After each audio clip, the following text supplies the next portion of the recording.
DYFI Punalur area സമ്മേളനം ആര്യങ്കാവ് പാലക്കൽ ഓഡിറ്റോറിയത്തിൽ സജ്ജമാക്കിയ അനീഷ് രാജ് നഗറിൽ 22-ന് ആരംഭിച്ചു. 24-നാണ് സമാപനം.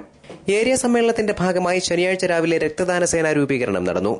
തുടർന്ന് പാലക്കൽ ഓഡിറ്റോറിയത്തിൽ നിന്നും പ്രവർത്തകർ ആര്യങ്കാവിലേക്ക് പ്രകടനം നടത്തി.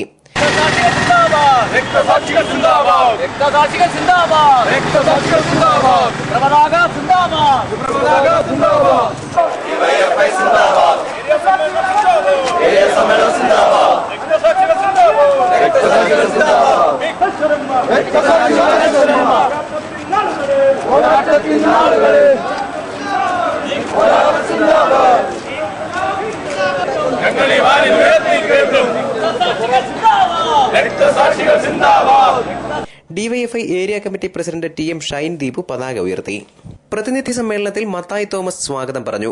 ഡിവൈഎഫ്ഐ സംസ്ഥാന എക്സിക്യൂട്ടീവ് അംഗം ജി. കൃഷ്ണകുമാർ ഉദ്ഘാടനം ചെയ്തു. ഈ രാജ്യത്തിനകത്ത് സാമ്രാജ്യത്തിന്റെ വിനീത ദാസന്മാരായി നിന്നുകൊണ്ടാണ് ഈ രാജ്യത്തിന്റെ ഭരണാധികളിൽ ഭരണം നടത്തുന്നത്. നമുക്കറിയാം, ലോകത്തിനകത്തുണ്ടാകുന്ന മുന്നേറ്റങ്ങൾ റഷ്യയും ചൈനയും ചേർത്തുകൊണ്ട് ഉണ്ടാക്കുന്ന മുന്നണിക്കകത്ത് ഇന്ത്യയും കൂടി ചേർന്നാൽ ഈ ലോകത്തിനകത്ത് വലിയ വിപ്ലവമാണ് സൃഷ്ടിക്കാൻ പോകുന്നത്. പക്ഷേ ആ കൂട്ടുകെട്ടിനകത്തേക്ക് ഇന്ത്യ അമേരിക്കയുടെ ദാസന്മാരായതുകൊണ്ട് തന്നെ കടന്നു ചെല്ലുന്നില്ല എന്നുള്ളതാണ് ഇന്ന് ഏറ്റവും അവസാന ലോകത്ത് നമുക്ക് കാണാൻ കഴിയുകയും. അതുകൊണ്ട് തന്നെ ലോകത്തെ ചൈനയും റഷ്യയുമല്ല, അമേരിക്കയുടെ CPM Punalur area committee secretary M.A. Rajagopal, P.S. Cheriyan, R. Suresh തുടങ്ങിയവർ സംസാരിച്ചു. ഏരിയ സമ്മേളനത്തിന്റെ ഭാഗമായി 22-ന് വൈകിട്ട് 5-ന് പുനലൂരിൽ നിന്ന് പുറപ്പെട്ട കൊടിമര ജാഥ തെന്മലയിലെ സ്വീകരണം ഏറ്റുവാങ്ങി 7 മണിയോടെ ആര്യങ്കാവിലെത്തിയിരുന്നു. News bureau, Aryankavu, Thenmala.